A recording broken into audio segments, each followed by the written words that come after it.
నమస్తే, నేను కవిత. ABN agenda AP team చేరుకుంది శ్రీ పొట్టి శ్రీరాములు నెల్లూరు జిల్లాలోకి. ఆంధ్రప్రదేశ్ అవతరణ కోసం ఆమరణ నిరాహార దీక్ష చేసినటువంటి పొట్టి శ్రీరాములు ఈ జిల్లాలో తిరిగిన వారే. అంతర్జాతీయంగా అంతరిక్ష రంగంలో రాకెట్ వేగంతో దూసుకుపోతున్నటువంటి శ్రీహరికోట షార్ కేంద్రం ఈ జిల్లాలోనే ఉంది. 2 పార్లమెంట్లు, 10 అసెంబ్లీ సెగ్మెంట్లు ఉన్నటువంటి నెల్లూరు జిల్లాలో ప్రజలేం కోరుకుంటున్నారు? వరాలు వాగ్దానాలతో పార్టీలన్నీ రెడీ అయిపోతున్నటువంటి వేళ ప్రజల ఎజెండా ఎలా ఉంది, పార్టీల ముందు వాళ్ళు ఎలాంటి అంశాలని ఉంచుతున్నారో తెలుసుకుందాం. మాతో రండి.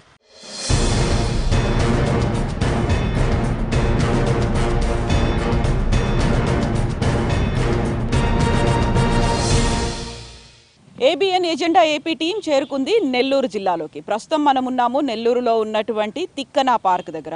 మనతో పాటుగా ఉన్నారు వాకర్స్.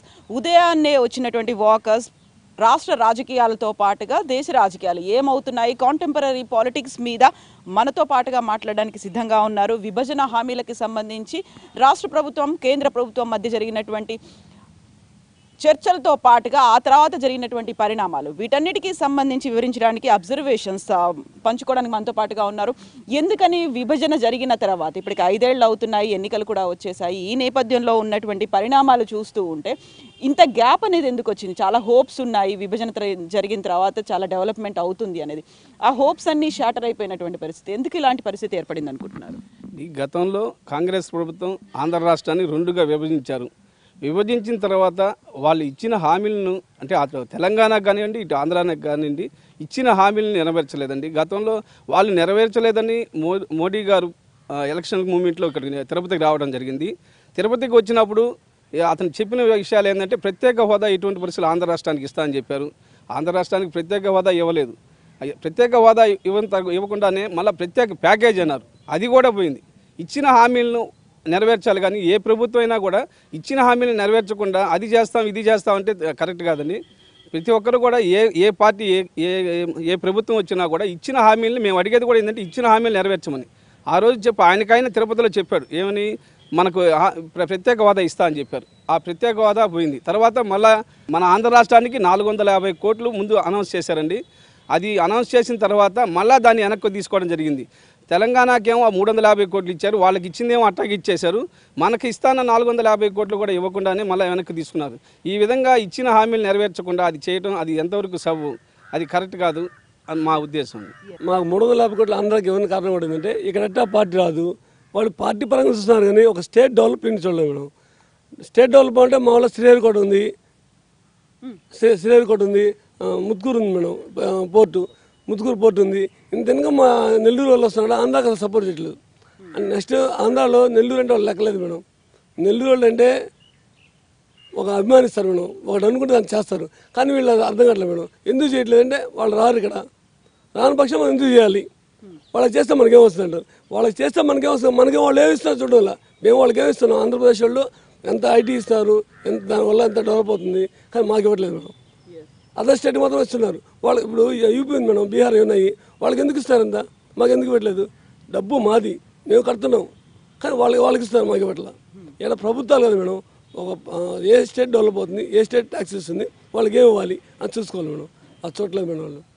ఇప్పుడు రాష్ట్రంలో జరగబోతున్నటువంటి ఎన్నికల్లో ప్రధాన ఎజెండా అనేది రాష్ట్రానికి సంబంధించినటువంటి విభజన హామీల్ని అన్నిటినీ అమలు పరచాలి, ప్రత్యేక హోదా ఇవ్వాలి అనేది. ఇప్పుడు అదే ప్రధాన ఎజెండాగా ఉన్నప్పుడు ఎంత సీరియస్నెస్ అనేది కనిపిస్తుందంటారా కేంద్రం నుంచి? ఇక్కడ ఉన్నటువంటి ఇంత తీవ్రంగా ఆందోళన జరుగుతున్నాయి, అన్ని పార్టీలు ఏకమవుతున్నటువంటి పరిస్థితి ఉన్నాయి, ప్రతి ఒక్క ప్రజల్లో కూడా, ప్రతి ఒక్కరిలో కూడా అదే కనిపిస్తోంది. ఎందుకని జరగలేదు అనేది? అదే మేడం, అతను వచ్చేసి మోడీ వచ్చేసి ఒక పక్షపాత ధోరణితో ఏదో వ్యక్తిగత కోపంతో ఉన్నట్టు ఉన్నాడు, కానీ చంద్రబాబు మీద కోపంతో మన ఆంధ్ర ప్రజలందరినీ ఇబ్బంది పెడుతున్నాడు తప్పనిచ్చేసి అతను ఏదో అనుకుంటున్నాడు. కానీ ఇంత మొండికి వైఖరి చేయడం చాలా తప్పు. రెండు తెచ్చి ఈ విభజన హామీలు ఇచ్చిన ఒకటి ఏ ఒక్కటి నెరవేర్చలేదు. అదే మన నెల్లూరు వాసి అయినట్టు వెంకయ్య నాయుడు కూడా ఆ పదవి అనే ఒక పెద్ద ఉన్నత పదవి అని చెప్పి పైకి నెట్టేసి ఆయన నోరును కూడా మూసేసేసారు. అందువల్ల ఆయన కూడా ఏం చేయలేకపోతున్నాడు. పార్టీలో ఇలాంటి ఇబ్బందులు పెట్టి ఆయన ఏమి సాధిస్తాడో ఎవరికి ఏమర్థం కాదు. మన స్టేట్ మీద ఆయన నమ్మకం లేదు కాబట్టి, పార్టీ వస్తున్న నమ్మకం లేని ఉద్దేశంతో ఆయన చేస్తున్నా కానీ ఒక వ్యక్తి మీద ఆయన ఏందో చంద్రబాబు నేషనల్ ప్రింట్ అని పెట్టేసి వాళ్ళని ఇబ్బంది పెడుతుందని చెప్పి ముందు జాగ్రత్త చర్యగా మనల్ని ఇబ్బంది పెడుతున్నారు, ప్రజలను ఇబ్బంది పెడుతున్నారు తప్పనిచ్చి ఆ వ్యక్తిగత వాళ్ళ కోపాల మీద ప్రజల మీద రుద్దుతున్న తప్పనిచ్చి మన రాష్ట్రాన్ని డెవలప్మెంట్ చెప్పిన నెరవేర్చేయంలో 10 ఏళ్ళ వెంకయ్యనాయుడు 5 సంవత్సరాలు కాదు 10 సంవత్సరాలు ప్రత్యేక హోదా ఇవ్వాలని కూడా అన్నాడు ఆయన. కానీ ఆయన యూటర్న్ ఆయన ఏం చేయలేడు, ఆయన చేయలేడు, ఆయన స్థానంలో చేయలేకపోయాడో ఏమో తెలియదు. ఆయన మోడీ ఆయన మాటలు వినటం లేదు. ఇలాంటి ఉద్దేశంతో వాళ్ళు ఒక వ్యక్తి మీద కోపంతో చేస్తున్న విషయాలే కానీ ఇది ప్రజల మీద సానుభూతే లేదు ఆయనకి. అందరం ప్రజలమే, అందరం మనుషులమే. ఒక గుజరాత్ మనుషులు అయ్యేది ఆంధ్ర మనుషులు కాకుండా ఉండేది. ఒక గుజరాత్లో ఒక విగ్రహానికి ఇచ్చిన అంత అమౌంట్ కూడా మన నెల్లూరు ప్రజల మీదకి మన ఇక్కడ ఉండే 7 జిల్లాలు 8 జిల్లాలో చాలా అధ్వాన స్థితిలో ఉన్న జిల్లాలు కూడా ఉన్నాయి. ఉదయగిరి అంటే, ఇంజమూరు అంటే, పామూరు అంటే అట్లా ఉన్నాయి. అలాంటి వాటికి కూడా నిధులు కేటాయించలేదు. చాలా అదో పరిస్థితుల్లో ఉంది. వాటర్ లేదు, సబ్సిడీగా లేదు, అన్నీ ఉన్నాయి. కానీ ఒక కొత్త రాష్ట్రాన్ని చేసి ఆయన ఒక్కడు సీఎం చేయలేడు. అది ఫండ్స్ అంటావా, ఫండ్స్ రావటమే లేదు. వాళ్ళు చెప్పింది ఒకటి చేసేది ఒకటి. అందువల్ల ఇప్పుడు 2019లో మీరు ఓటేయాలంటే ఏ ప్రధాన ఎజెండాతో మీరు ఓటేస్తారు? మీ దగ్గరికి ఓట్ల కోసం వచ్చేవాళ్ళు డిఫరెంట్ పార్టీలన్నీ వేరే అంశాలు పెట్టుకొని వస్తాయి. వాళ్ళ మేనిఫెస్టోలు ఉంటాయి, వరాలు వాగ్దానాలు ఇవన్నీ ఉంటాయి. మీరు ఓటేయాలంటే మీరు ప్రధానంగా డిమాండ్ చేసే అంశం ఏంటి? మాకు ప్రధాన అంశం అసలు మన స్టేట్ అనేటువంటిది కంబైన్డ్గా ఉన్నప్పుడు దాన్ని విడదీసి చిన్న బిడ్డని మనకి ఇచ్చారు. ఆ బిడ్డ పోషణ జరగాలంటే కేంద్ర ప్రభుత్వం చాలా తెలివికలది, మంచివాళ్ళు, మనకు సహాయం చేస్తారని ప్రజలందరూ నమ్మారు. అటువంటి ప్రజలని మోసం చేసి మనకు రావాల్సినటువంటి ఫండ్స్ కూడా, ఫర్ ఎగ్జాంపుల్ ఈరోజు మనం సేల్ ట్యాక్స్ జిఎస్టీ రూపంలో కానీ ఎంతో ఫండ్స్ మనం గవర్నమెంట్కి ఇస్తున్నాం. కనీసం ఆ ఫండ్స్ కూడా రావడంలా, దానికి మనం కట్టిన అమౌంట్ కూడా రావడంలా. అంత కక్ష సాధింపులు మరి వీళ్ళు చేస్తారనేటువంటిది ఎవరూ ఊహించలే. అటువంటి ఊహించింది మరి ప్రజల్లో చాలా బాధాకరంగా ఉన్నారు అందరూ. మన రాష్ట్రం డెవలప్ కావాలంటే ఈరోజు హైదరాబాద్ లాగా కానీ తెలంగాణ మాదిరి కానీ కావాలంటే ఎంత ఖర్చు పెట్టాలి? కనీసం 2-3 లక్షల కోట్లైనా ఖర్చు పెట్టాలి. అలాంటిది ధైర్యవంతుడు కాబట్టి తట్టుకొని మన రాష్ట్రానికి రావాల్సిన ఫండ్స్ ఏదో విధంగా తీసుకొచ్చి అన్ని రంగాల్లో డెవలప్ చేస్తామన్నాడు. అందువల్ల ఎన్నైనా కానీ ప్రజలు అన్నీ చూస్తూ ఉన్నారు. తప్పనిసరిగా దానికి గుణపాఠం జరుగుతుంది. ఇప్పుడు హైదరాబాద్ లేని లోటు అనేది చాలా క్లియర్గా కనిపిస్తోంది. రెవెన్యూ లోటు ఉంది. రాష్ట్రం ఏర్పడే నాటికి 17,000 కోట్ల రెవెన్యూ డెఫిసిట్ అనేది ఉంది. అవన్నిటిని పూడ్చుకోగలిగిందా? ఎలా అనిపించింది? 5 ఏళ్ల కాలంలో ఎలాంటి టఫ్ ఫైట్ ఇచ్చింది? ఏం జరిగిందని మీరు అనుకుంటున్నారు? 5 సంవత్సరాల కాలంలో మనకు బాగా కనిపిస్తూ ఉంది. ఇప్పుడు హైదరాబాదు లేని లోటు మనకు బాగా కనిపిస్తుంది. మనకు పక్కన తెలంగాణకు హైదరాబాద్ కానీ, కర్ణాటకకు బెంగళూరు కానీ, తమిళనాడుకు చెన్నై కానీ ఉన్నందువల్ల వాళ్ళకు రెవెన్యూ బాగా వస్తుంది. మనకు రాజధాని లేనందువల్ల మన రెవెన్యూ బాగా తగ్గిపోతుంది. అయినప్పటికీ కూడా మన ఈజ్ ఆఫ్ డూయింగ్ బిజినెస్లో నెంబర్ పొజిషన్లో మనం ఆంధ్రప్రదేశ్ ఉంది. అంటే దానికి మన రాష్ట్ర ప్రభుత్వము సహకారం అయితేనేమి, మన ముఖ్యమంత్రి చేసే కార్యక్రమాలు అయితేనేమి మంచి వ్యాపారం జరుగుతుంది. మన రాష్ట్రాన్ని నుంచి మంచి నిధులు కూడా వస్తున్నాయి. ఇంచుమించు మన దేశంలోనే 4వ స్థానంలో ఉంది. మనం ట్యాక్స్ పేయర్స్లో హయ్యెస్ట్ ట్యాక్స్ పేయర్స్లో 4వ స్థానంలో మనం ఉన్నాం. కానీ మనకు తిరిగి మనకు ఆ ఫండ్స్ రావడం లేదు. కాబట్టి వేరే రాష్ట్రాల్లో కానైతే వాళ్ళు కట్టే ట్యాక్స్లో 85% వస్తుంది. మనకు కనీసం 35 నుంచి 40% కూడా మనకు వాపసు రావడం లేదు. అదే కనుక వాళ్ళకు వచ్చినట్టుగానే మనకు కూడా వస్తే వాళ్ళు ఒకవేళ మన మోడీ గారు సపోర్ట్ చేయకపోయినా కూడా మనం బాగా డెవలప్ అయ్యేదానికి అవకాశం ఉంది. ఇప్పుడు రాష్ట్ర విభజన జరిగినటువంటి సమయంలో ఇచ్చినటువంటి హామీలు అనేవి ఉన్నాయి. కడప ఉక్కు ఫ్యాక్టరీ ఉంది, నెల్లూరు జిల్లాకు సంబంధించి దుగరాజపట్నం పోర్ట్ ఉంది. దీంతో పాటుగా నిధుల విడుదలలో జాప్యం జరుగుతోంది అనేది ఉంది. వీటన్నిటికీ సంబంధించి ఎందుకని కేంద్రం వెనకడుగేసింది? ముందుకొచ్చి ఎందుకు రాష్ట్రానికి నిధులు ఇవ్వలేకపోయిందని మీరు భావిస్తున్నారు?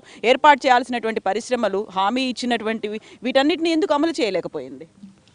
మనకు వచ్చేసి కోస్టల్ కారిడార్ ఇచ్చాము, వైజాగ్ నుంచి చెన్నై దాకా అని చెప్పేసి ఇండస్ట్రియల్ కారిడార్ అని చెప్పి, అది కూడా ఊరిక పేపర్స్ మీదే ఉంది, ఇంప్లిమెంటేషన్ అయితే చేయలేదు. అది మనం ఇంప్లిమెంట్ చేస్తే ఇండస్ట్రీస్ బాగా వస్తాయి. ఏ ఇండస్ట్రీస్ రావాలన్నా కానీ ఆంధ్రప్రదేశ్కి ప్రత్యేక హోదా అనేది ఇస్తే ప్రతి ఒక్కరు కూడా ముందుకు వస్తారు. మనమేం పోయి వాళ్ళని పోయి అడగబడలేదు ఇండస్ట్రియలిస్ట్ని. అది కూడా వాళ్ళు ఇవ్వలేదని చెప్పి ప్యాకేజ్ ఇస్తాను, ఆ ప్యాకేజ్ కూడా ఏమి ఇవ్వలేరు మనకి. ఊరికి అన్ని పేపర్స్ మీదే పెట్టారు. 11 ఇన్స్టిట్యూట్లు మాత్రం ఫస్ట్లో మాత్రం ఇచ్చారు వెంకయ్యనాయుడు గారి సహకారంతో. దానికి మనకి అంతవరకే తప్ప నిధులు కానీ తర్వాత ఏమి ఇవ్వలేదు. మనకి 46% షేర్ వస్తూ ఉంది సెంట్రల్ గవర్నమెంట్ నుంచి. మనకి అవి మాత్రం వస్తున్నాయి. ఎక్స్ట్రా ఇస్తామని చెప్పిన లోడ్ బడ్జెట్ కానీ ఇవి కానీ నిధులు కానీ ఏమి ఇవ్వటం లేదు. ఎందుకంటే వాళ్ళ రాజకీయ కారణాల వల్ల ప్రజల్ని ఇబ్బంది పెడతా ఉన్నారు. వాటి వల్ల అవన్నీ సహకరిస్తే సెంట్రల్ గవర్నమెంట్ స్టేట్ గవర్నమెంట్ కలిసి పనిచేస్తే మనం బాగా డెవలప్ చేసేదానికి స్కోప్ ఉంటుంది. రాజకీయ కారణాలు కేవలం రాజకీయంగానే ఎందుకు చూడాలి? ఒక ప్రాంత అభివృద్ధి అనేదో లేకుంటే అభివృద్ధి చేస్తే అక్కడ వచ్చే ఉద్యోగ ఉపాధి అవకాశాల గురించి ఎందుకు పట్టించుకోలేదని మీరు అనుకుంటున్నారు? మోడీ గారికి ఆంధ్రప్రదేశ్ అంటే చాలా వివక్ష ఉంది. ఎందువల్లంటే అది చంద్రబాబు నాయుడుతో ఉండే కక్ష. దానివల్ల రాష్ట్రానికి ఇవ్వాల్సిన నిధులు ఎట్టి పరిస్థితులు ఇవ్వట్లేదు. అతను అంటే ఎలాంటి రాజకీయం జరుగుతోందని మీరు భావిస్తున్నారు? అతనికి పోటీ అవుతాడండి. మోడీ గారికి ఇండియాలో ఉండే పోటీ నాయకుడు ఎవరంటే చంద్రబాబు నాయుడు గారు. ఆ పోటీ వల్ల అతన్ని ఎదగకుండా చూడాలని చెప్పి అతను మనకి నిధులు ఏమి ఇవ్వట్లేదు. దానివల్ల మన ప్రజలు చాలా ఇబ్బంది పడుతున్నారు. వీలైనంత తొందరగా మనకి నిధులు వచ్చేలా చూడాలి. వీలైనంత తొందరగా నిధులు వచ్చేలా చూడాలి అంటే running short of time, elections time కూడా వచ్చేసింది. ఇప్పుడు ఏం చేయాలంటారు? ఇప్పుడు భవిష్యత్ ప్రణాళికలు చూసుకోవాలి లేకుంటే రాష్ట్ర ప్రయోజనాలు చూసుకోవాలంటే ఏం చేస్తే బాగుంటుందని యాజ్ ఏ ఓటర్గా, నెల్లూరు జిల్లాకు చెందినటువంటి ఓటర్గా మీరేం డిమాండ్ చేయదలుచుకున్నారు? నమస్తే మేడం. నెక్స్ట్ జనరేషన్ అనేది దానికోసంగా చంద్రబాబు నాయుడు చాలా వరకు ఆయన ఎవరు కాళ్ళు పడుతున్నారో ఏందో బడ్జెట్ లోపంగా ఉంది. పోలవరం ప్రాజెక్టు 60% బాగా అభివృద్ధి అయింది. ప్లస్ ఇంకోటి ఏంటంటే ఆడబడుచులకి కుంకుమ పసుపు అనేది ఆయన చేస్తున్న ప్రతి కార్యక్రమంలో ముసలి వాళ్ళకి పింఛను 2000 రూపాయలు అభివృద్ధి వాళ్ళకి ఇస్తున్నారు. వాళ్ళ కళ్ళల్లో ఆనందం, కన్నీళ్ళు వస్తున్నాయి. మా పెద్ద కొడుకు చూసుకుంటున్నాడని. చాలామంది వాళ్ళ సంతానం ఉన్నా కానీ వాళ్ళ ముసలి వృద్ధుల్ని వాళ్ళని చూసుకోకుండా ఉంటే ఈరోజు పెద్ద కొడుకుగా అతను ఎంతో వాళ్ళకి సహాయపడుతున్నాడు. ప్లస్ ఇంకోటి ఏంటంటే వీళ్ళు కళ్ళు లేని కబోదులు చాలామంది ఉన్నారు. అభివృద్ధి జరగలేదంటే ఒకసారి పోలవరం చూడమనండి.